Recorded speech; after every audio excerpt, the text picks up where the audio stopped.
everyone, my name is Zahra and this is my next topic. आज का हमारा article है हेविसाइड मेथड। हेविसाइड मेथड, इसका नाम एक और होता है जिसे हम कहते हैं कवर अप मेथड। इसको कवर अप मेथड क्यों कहते हैं वो मैं भी आपको बताऊंगी। हेविसाइड मेथड करते क्यों हैं इस्तेमाल हम, जब हमने रैशनल फंक्शन की इंटीग्रेशन करनी हो। रैशनल फंक्शन की इंटीग्रेशन के मैंने और भी मेथड बताए थे। मेरी जो प्रीवियस वीडियोस हैं उसके अंदर मैंने आपको 4 तरह से रैशनल फंक्शंस के केसेस को एक्सप्लेन किया है और उसको किस तरह इंटीग्रेशन करना है वो बताया। हेविसाइड मेथड में हम क्या करते होते हैं, हम रैशनल फंक्शन की इंटीग्रेशन तो करते होते हैं, लेकिन इसमें हम एक टेक्निक का यूज़ करेंगे और हम देखेंगे हेविसाइड मेथड हर तरह के रैशनल फंक्शन पे अप्लाई नहीं किया जा सकता। हेविसाइड मेथड सिर्फ एक ही टाइप पे अप्लाई किया जा सकता है। अगर आपको क्वेश्चन पेपर के अंदर इस तरह पूछा जाए कि एवेलुएट करें किसी भी इंटीग्रल को यूजिंग हेविसाइड मेथड, तो आपने हेविसाइड मेथड ही अप्लाई करना है, आपने उसको दूसरी तरह नहीं करना। हेविसाइड मेथड मैं आपको बताती हूँ कि कहाँ कहाँ इस्तेमाल किया जाता है। इसकी 2 कंडीशंस होंगी। अगर रैशनल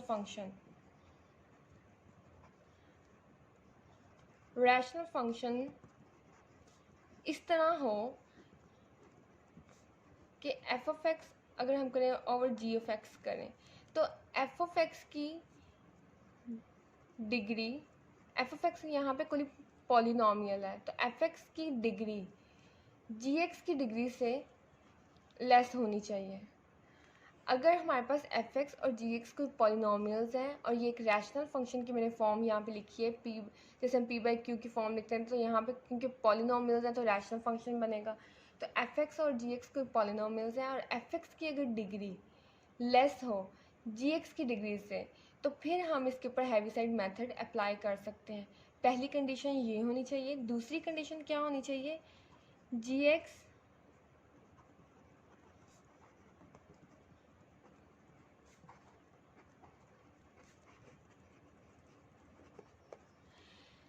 जो जी एक्स पॉलिनोमियल होगा उसके डिस्टिंक्ट लीनियर फैक्टर्स बनने चाहिए।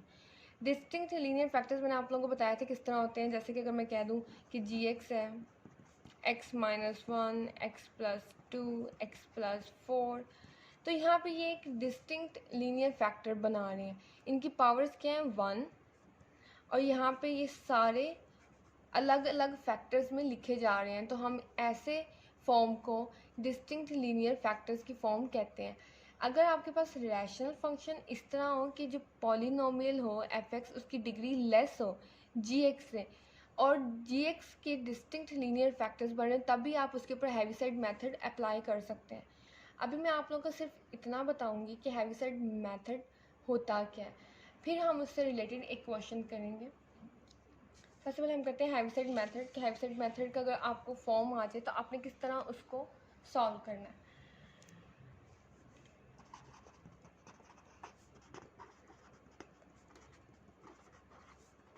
अगर आप क्वेश्चन है using Heaviside method find a1, a2, a3, a1, a2, a3 कोई भी कोफिशिएंट्स हैं, तो यहाँ पे आपको ये भी लिखा जा सकता है फाइंड कोफिशिएंट्स या फिर फाइंड a b c। तो आपने उसमें घबराना नहीं है, जो भी आएगा कोफिशिएंट ही मीनिंग होगा। और आपको क्वेश्चन दे दिया जाए x² + 1 over x-1, x-2, x-3। यहाँ पे हमें पता है कि ये एक हमारे पास फॉर्म है जिसके अंदर अगर हम देखें एफ एक्स, तो एफ एक्स ये है, एफ एक्स की डिग्री क्या है, 2।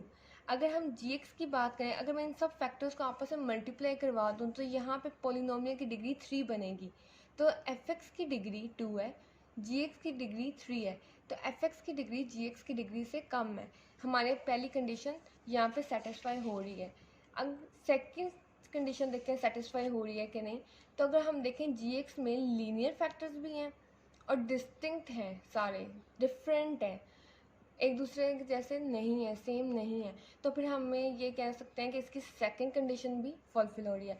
इसका मतलब ऐसे सवाल के ऊपर, ऐसी रैशनल फंक्शन के ऊपर हम हेविसाइड मेथड अप्लाई कर सकते हैं कांस्टेंट कोफिशिएंट्स की वैल्यू निकालने के लिए, या फिर आप कहते हैं कांस्टेंट्स की वैल्यू निकालने के लिए। इसको हम कैसे सॉल्व करेंगे, अब मैं यहाँ पे कांस्टेंट की वैल्यूज़ निकाल के दिखाऊंगी किस तरह निकालते हैं, फिर नेक्स्ट हम क्वेश्चन जब करेंगे तो इसको इसी मेथड को उसमें यूज़ करेंगे। जब भी हमें रैशनल फंक्शन दिया जाए, हमें पार्शियल फ्रैक्शन करने को बोला जाए, तो हम क्या करते हैं, सबसे पहले एक कांस्टेंट और उसके नीचे एक लीनियर फैक्टर, सेकंड कांस्टेंट उसके नीचे सेकंड लीनियर फैक्टर, इसी तरह थर्ड कांस्टेंट और उसके नीचे थर्ड लीनियर फैक्टर। हम इसको इस तरह कुछ लिखते होते हैं। नेक्स्ट हम करते होते हैं, जब मैंने जो पहले आपको वीडियोस दी हैं उसमें मैंने आपको बताया किस तरह करना होता है, इस पूरे डिनोमिनेटर पार्ट से इन सबको मल्टीप्लाई करवाते हैं, फिर इनको सॉल्व करते हैं, फिर इनके कोएफिशिएंट्स को इक्वल करते हैं, फिर करने के बाद हम इनकी वैल्यूज़ निकालते हैं। यहाँ पे हम वो काम नहीं करेंगे, यहाँ पे हम कवर अप मेथड यूज़ करेंगे, हैवीसाइड मेथड या फिर cover up method. Heaviside method का ही दूसरा नाम है कवर अप मेथड। इसमें हम एक फैक्टर को कवर अप करेंगे, कवर अप करना उसको छुपा लेना, एक फैक्टर को छुपा के दूसरों की वैल्यूज़ निकालेंगे। तो अब हम क्या करेंगे, सबसे पहले अगर आपको a1 की वैल्यू चाहिए तो आप यहाँ से कहेंगे यूजिंग हैवी साइड मेथड, और यहाँ पे आप सिंपली लिखेंगे, अगर a1 की वैल्यू चाहिए तो आप यहाँ पे लिखेंगे a1 इज़ इक्वल टू, और इस पूरी जो a1 लिखने के बाद आपने जो लेफ़्ट साइड है इसको ऐसे ही लिख लेना है, x square plus 1 over x minus 1 x plus x minus 2 x minus 3, और आपने a1 लिख देना है। अब आपने गौर ये करना है कि a1 के नीचे आपने कौन सा लीनियर फैक्टर लिखा है। अगर आपने a1 के नीचे x माइनस 1 फैक्टर लिखा है तो x माइनस 1 को आपने अपने माइंड में 0 के इक्वल पुट करना है, और फिर यहाँ से x की वैल्यू निकाल लेनी है जो कि यहाँ पे आ गई 1। अब आपने क्या करना है, इस जगह पे आपने जो x1 है इसको करना है कवर अप।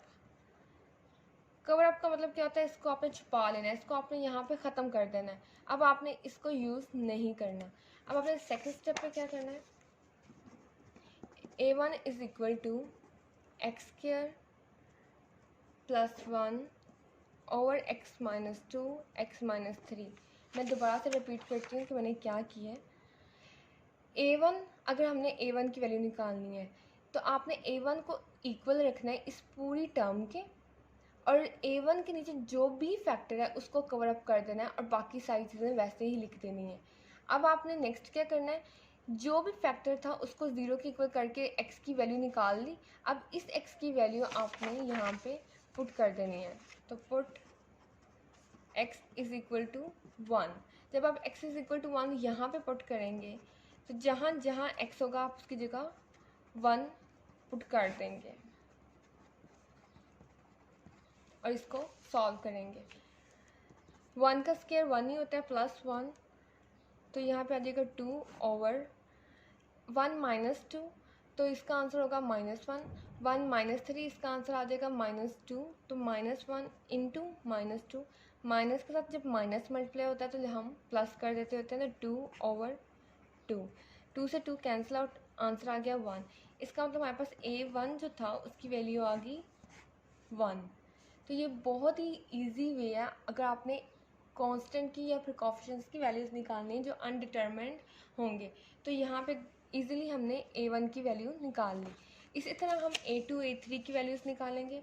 तो अगर आप a2 की वैल्यू निकालेंगे तो कैसे निकालेंगे, फिर से आपने क्या करना है, अब आपने a2 को पकड़ना है और ये पूरी साइड लिखनी है, x square plus 1 over x minus 1 x minus 2 x minus 3।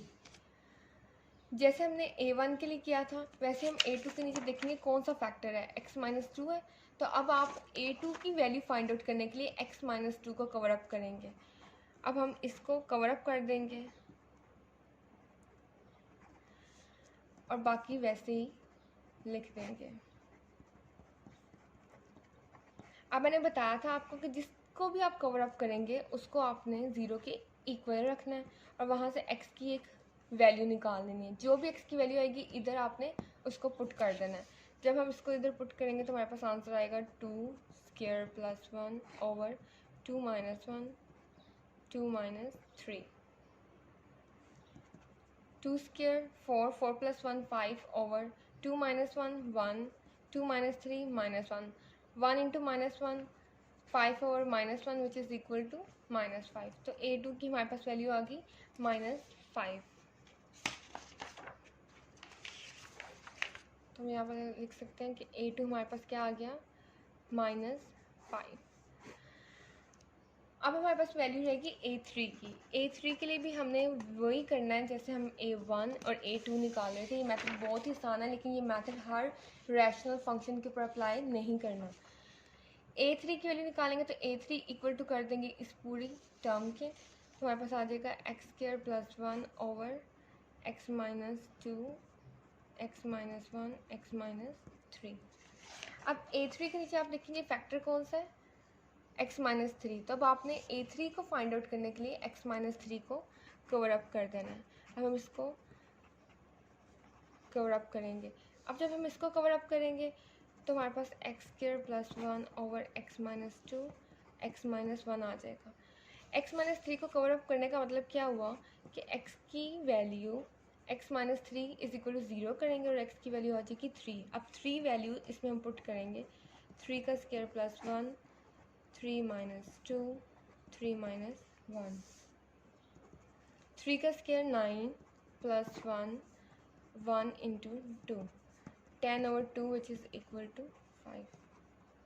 तो यहाँ से हमारे पास a3 की वैल्यू आ गई 5।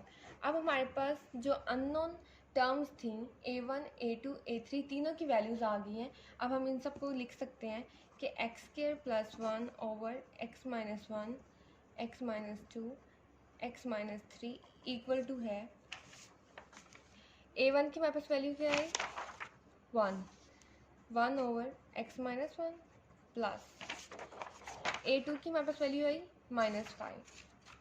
-5 over x minus 2 plus a3 की वैल्यू आ गई 5 ओवर एक्स माइनस 3। तो इस तरह हमने क्या किया, एक पार्शियल फ्रैक्शन को, एक रैशनल फंक्शन को पार्शियल फ्रैक्शन से सॉल्व कर लिया। पार्शियल फ्रैक्शन में इसलिए वर्ड यूज़ कर रही हूँ क्योंकि हमने इसको अलग अलग लिखा है, लेकिन हमने जो मेथड यूज़ किया उस मेथड का नाम है हैवीसाइड मेथड या फिर कवर अप मेथड। अब यही क्वेश्चन आपको अगर पेपर में आ जाए, पेपर में आपको ये भी पूछा जा सकता है कि कोई भी रैशनल फंक्शन देखे इसका हैवीसाइड मेथड से इसके अननोन जो वैल्यूज़ हैं वो फाइंड आउट करो, तो आपने जैसे मैंने अभी किया है वैसे ही करना है। लेकिन अगर पेपर में आपको इंटीग्रेशन से रिलेटेड क्वेश्चन आ जाए, जो मैं अभी आपको एक एग्जाम्पल करवा देती हूँ, तो आपने उसको फिर जैसे मैं करवाऊँगी वैसे करना होगा।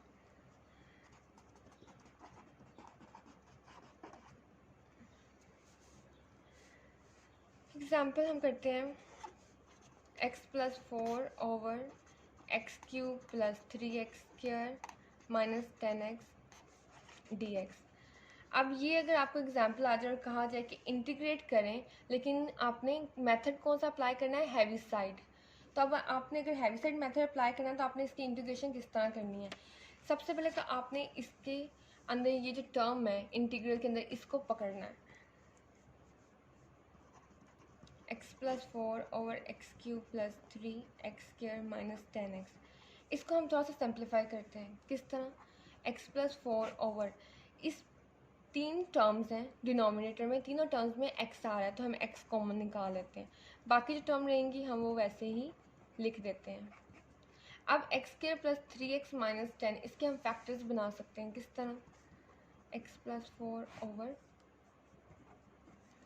फैक्टर्स किस तरह बनाते हैं, इसको हम इसके साथ मल्टीप्लाई करते हैं, इस मिडल टर्म को इस तरह हम ब्रेक करते हैं कि अगर हम मल्टीप्लाई करें दोबारा से ये फैक्टर बने, अगर हम प्लस माइनस करें तो ये मिडल टर्म आ जाए हमारे पास। तो इस तरह जब हम फैक्टर्स बनाएंगे तो x square plus 5x minus 2x minus 10 बनेगा। अगर हम 5x और 2x को मल्टीप्लाई करें तो हमारे पास माइनस 10x स्क्वायर बन जाएगा। अगर हम इन दोनों को ऐड और सब्ट्रैक्ट करवा दें तो हमारे पास आंसर वापस से 3x आ जाएगा। तो ये होता है फैक्टर्स बनाने का तरीका।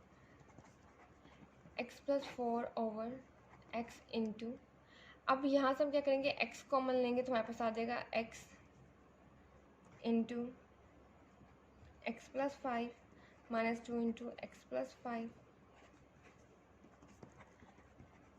और हमारे पास फैक्टर्स बन जाएंगे x+5 x-2। तो यहाँ पे हमने इस टर्म को सिंप्लीफाई करके लिख लिया। अब इस टर्म पे हम अगर गौर करें, ऊपर जो पॉलिनोमियल है इसकी डिग्री है 1, जो नीचे पॉलिनोमियल है इसकी डिग्री थी 3। पॉलिनोमियल की नोमिनेटर में जो पॉलिनोमियल था उसकी डिग्री नीचे वाले से कम है। हैवीसाइड मेथड अप्लाई करने के लिए पहली कंडीशन हमारी फुलफिल है। सेकंड कंडीशन क्या होती है कि नीचे लीनियर डिस्टिंक्ट फैक्टर्स बन रहे हो, तो वो भी बन रहे हैं, इसका मतलब हम इसके ऊपर हैवीसाइड मेथड अप्लाई कर सकते हैं। अब आपने क्या करना है, इस टर्म को पकड़ना है और इसको जैसे हम लिखते होते हैं अननोन नंबर्स, अननोन वैल्यूज़ के अंदर हम उस तरह जैसे पार्शियल फ्रैक्शन करते होते हैं हम वैसे लिख लेंगे। तो हम इसके लिए यूज़ कर लेते हैं a/x plus b/x+5 plus c/x-2। मैंने एक फैक्टर ए के नीचे लिख दिया, एक बी के नीचे और एक सी के नीचे। अब हम इसको आगे यूज जैसे मैंने आपको अभी एग्जांपल करवाई है पहले, हम उसी तरह इसको सॉल्व करेंगे ए बी सी के लिए। तो solving for A B C हम क्या करेंगे,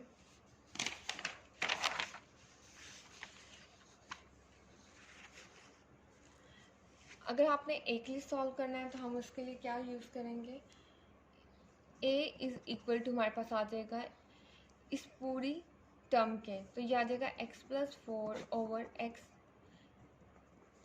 इंटू x+5 x-2। अब आपने नोट करना है, अगर आपने a की वैल्यू फाइंड आउट करनी है तो a के नीचे जो भी है आपने उसको कवर करना है।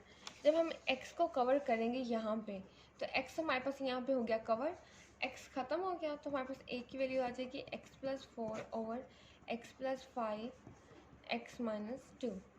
अब जिस चीज़ को भी हम कवर करते हैं हम वहाँ से x की वैल्यूज़ निकालते हैं, उसको ज़ीरो के इक्वल लेट करके। जब हम x को ज़ीरो के इक्वल लेट करेंगे तो हमारे पास x की वैल्यू क्या आ जाएगी, ज़ीरो, क्योंकि x के साथ -2 +3 कोई भी कांस्टेंट ना सब्ट्रैक्ट हो रहा है, ना मल्टीप्लाई हो रहा है, ना ऐड हो रहा है, तो x ज़ीरो के इक्वल आ जाएगा।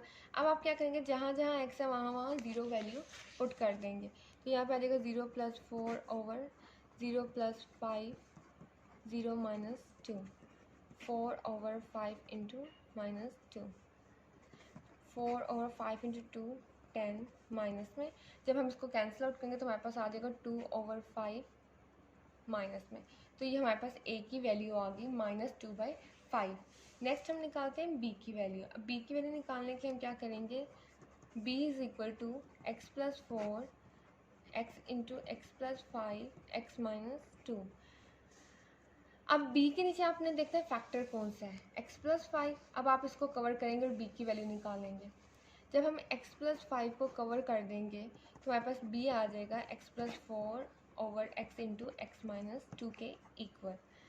अब x+5 is equal to 0, x की वैल्यू आ गई -5, जहाँ जहाँ x है वहाँ पे हम -5 पुट करेंगे, तो हमारे पास आंसर क्या आएगा, -5 + 4/-5 इंटू -5 -2। जब आप इसको सॉल्व करेंगे तो आपके पास कुछ ये जवाब आ जाएगा, माइनस से माइनस कैंसिल और तो 1/35 बी की वैल्यू आ जाएगी। हमारे पास ए की वैल्यू भी आ गई, बी की वैल्यू भी आ गई। अब हम निकालेंगे सी की वैल्यू, जैसे भी हम निकाल रहे हैं सेम वैसे आपने सी की वैल्यू भी निकाल लेनी है। सी के लिए निकालेंगे तो सी किसके इक्वल आ जाएगा, फिर से x+4 x into x+5 x-2 के। अब c के नीचे था x-2, तो हम इसको कवर अप करेंगे और x+4/x इंटू x+5 लिख लेंगे। तो c के लिए हमारे पास आ गया x+4/x इंटू x+5। यहाँ से हमारे पास x की वैल्यू आ जाएगी 2, तो यहाँ पे जहाँ जहाँ x है वहाँ वहाँ हम 2 लिख देंगे। तो सॉल्व करने के बाद हमारे पास आ जाएगा 6/14, या फिर आप इस तरह कह दें 3/7। तो हमारे पास c की वैल्यू आ जाएगी 3/7। अब हमारे पास तीनों वैल्यूज़ आ गई। अब हम क्या करेंगे, इनको पुट करेंगे और फिर हम अपनी जो सिंपलेस्ट फॉर्म है उसकी इंटीग्रेशन लेंगे। जब हम पुट करेंगे तो हमारे पास आ जाएगा x+4/x into x+5 x-2 equal to ए की जगह हम लिखेंगे -2/5 x। बी की जगह हम क्या लिखेंगे, बी की जो हमारे पास वैल्यू आई थी 1/35, तो हम इसकी जगह लिखेंगे +1/35 इंटू एक्स प्लस 5, और सी की जगह हम लिखेंगे 3/7 इंटू एक्स माइनस 2। ये हमारे पास ये इसके इक्वल आ गया। अब हमने इसकी भी इंटीग्रेशन लेनी है और इसकी भी इंटीग्रेशन लेनी है, तो इसकी इंटीग्रेशन के इक्वल है, तब हम इसकी इंटीग्रेशन अप्लाई करने के बजाय डायरेक्ट इसकी इंटीग्रेशन अप्लाई कर देते हैं, हमारे पास आंसर आ जाएगा। जब हम इंटीग्रेशन लेंगे तो हमारे पास आएगा,